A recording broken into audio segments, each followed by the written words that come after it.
हर हर महादेव। नमस्कार दोस्तों, पवित्र धागा चैनल में आपका स्वागत है। सावन का महीना भगवान शिव की आराधना के साथ साथ भगवान विष्णु की भक्ति के लिए भी अत्यंत महत्वपूर्ण माना जाता है। इसी पवित्र महीने में आने वाली एकादशी को श्रावण पुत्रदा एकादशी कही जाती है, जो शुक्ल पक्ष की एकादशी होती है।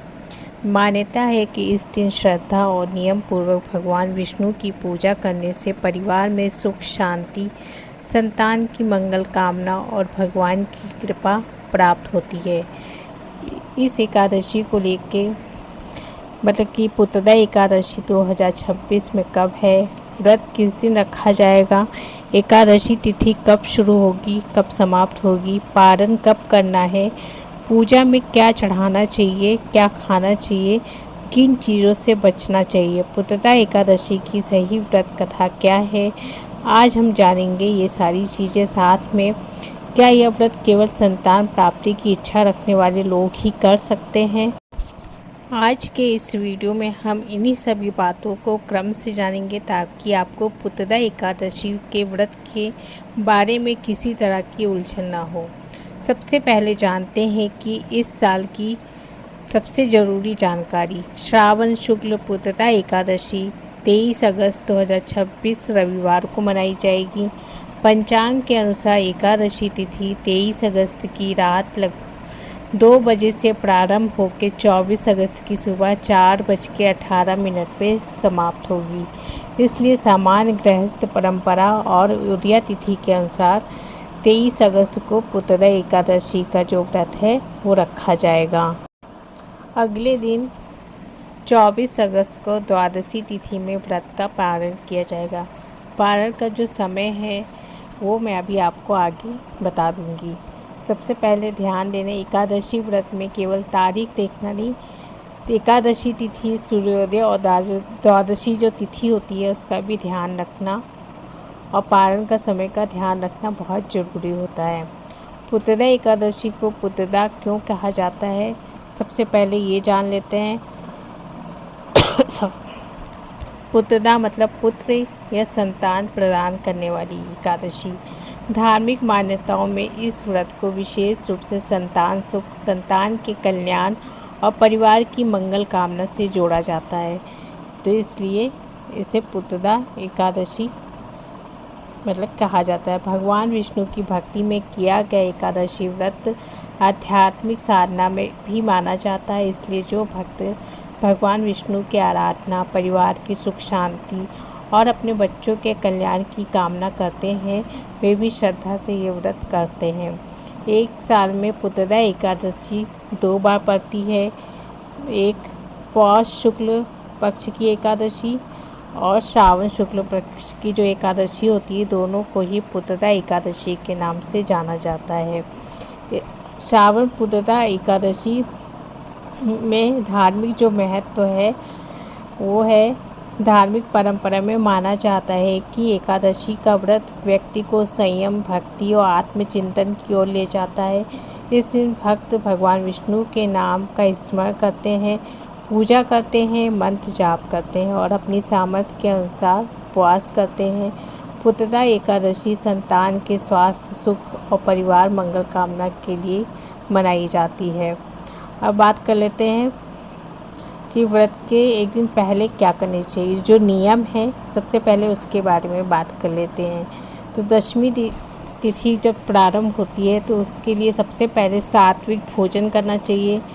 अत्यधिक मसालेदार भारी चीज़ें नहीं खानी चाहिए।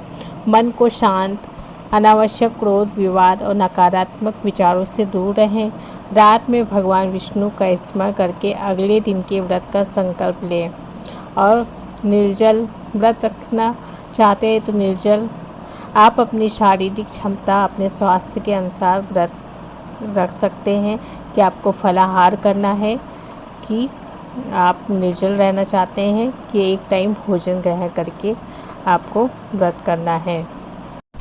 अब बात कर लेते हैं पूजा विधि। एकादशी के दिन प्रातः काल उठ के स्नान करें, स्वच्छ वस्त्र धारण करें, पूजा स्थान को साफ करें, फिर भगवान विष्णु की प्रतिमा या तस्वीर के सामने दीप जलाएं, पूजा में भगवान विष्णु को पीले फूल, पीले वस्त्र, तुलसी दल, चंदन, फल अर्पित करें। ध्यान रखें, तुलसी भगवान विष्णु को अत्यंत प्रिय मानी जाती है, इसलिए पूजा में साफ और उचित तुलसी दल श्रद्धा से अर्पित करें। फिर उसके बाद भगवान विष्णु को चंदन का तिलक लगाएं, पीले फूल अर्पित करें, धूप अर्पित करें। फिर भगवान विष्णु का ध्यान करते हुए हाथ में जल लेके व्रत का संकल्प लें और बोले, हे भगवान विष्णु, मैं श्रद्धापूर्वक पुत्रदा एकादशी का व्रत कर रही हूँ या कर रहा हूँ। मेरे परिवार पे अपनी कृपा बनाए रखे और सभी के जीवन में सुख, शांति, सद्बुद्धि और मंगल प्रदान करे। फिर कथा पढ़ें। कथा करने के बाद भगवान विष्णु की आरती करें और पूजा करने से पहले, भगवान विष्णु की पूजा करने से पहले सर्वप्रथम गणेश जी की पूजा अवश्य कर लें, क्योंकि कोई भी पूजा जब हम करते हैं तो सबसे पहले भगवान गणेश जी का आह्वान करते हैं, उसके बाद ही फिर दूसरी पूजा का आरंभ करते हैं। फिर कथा सुनने के बाद भगवान विष्णु की आरती करें और मंत्र जाप भी कर सकते हैं। ओम नमो भगवते वासुदेवाय, इस मंत्र का 108 बार जाप करें। भगवान विष्णु के नाम मतलब सहस्त्र नाम का पाठ कर सकते हैं और फिर मंत्र को अपनी सुविधा के अनुसार करना चाहिए। यदि संभव हो तो स्तुति भगवान की करें। अन्य स्रोतों का भी पाठ कर सकते हैं, जो भी आप करना चाहें उसमें से आप कर सकते हैं। साथ में मन की एकाग्रता को बना के रखें। एकादशी में देखिए, अनाज चावल का सेवन नहीं किया जाता है। आप फल, दूध, मखाना, ये फलाहारी चीज़ें, फल वगैरह आप ले सकते हैं। और अगर आप एक टाइम शाम के समय पूजा करने बाद भोजन करना चाहें तो सात्विक भोजन करना चाहिए, बिना प्याज लहसुन का।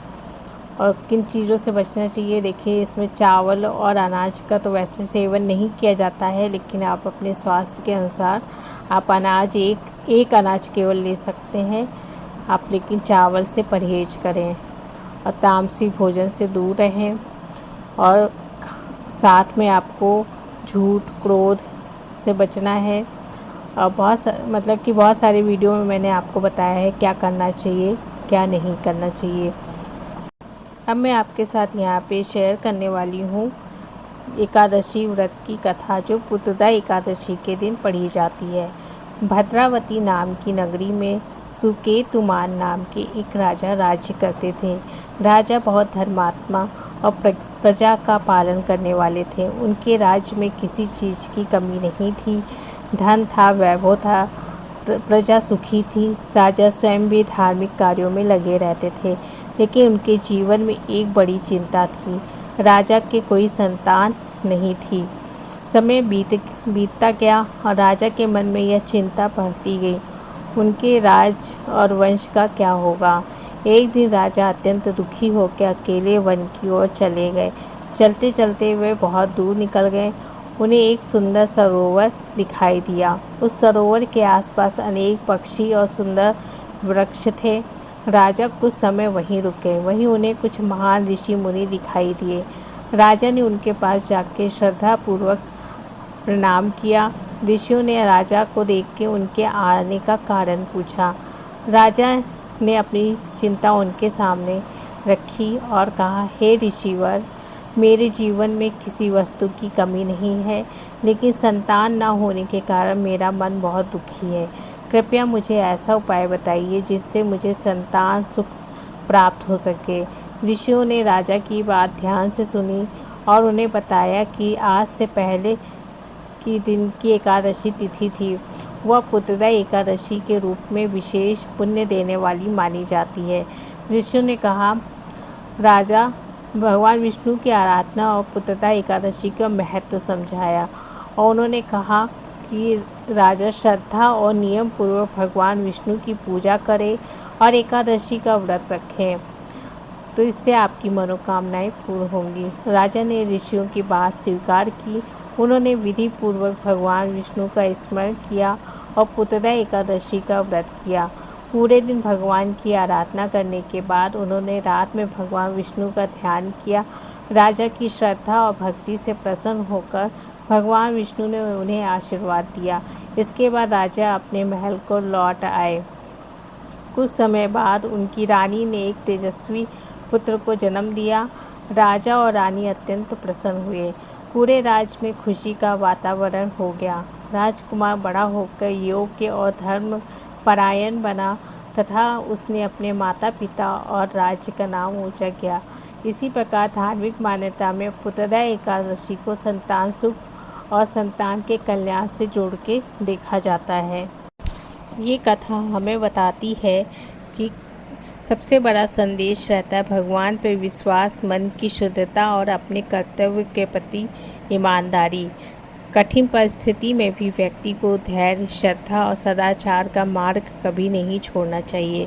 इसलिए कथा सुनते समय केवल अपनी इच्छा पूरी होने की प्रार्थना न करें, बल्कि भगवान से अपने परिवार के सभी सदस्यों के लिए सुख, स्वास्थ्य, सद्बुद्धि और शांति की प्रार्थना करें।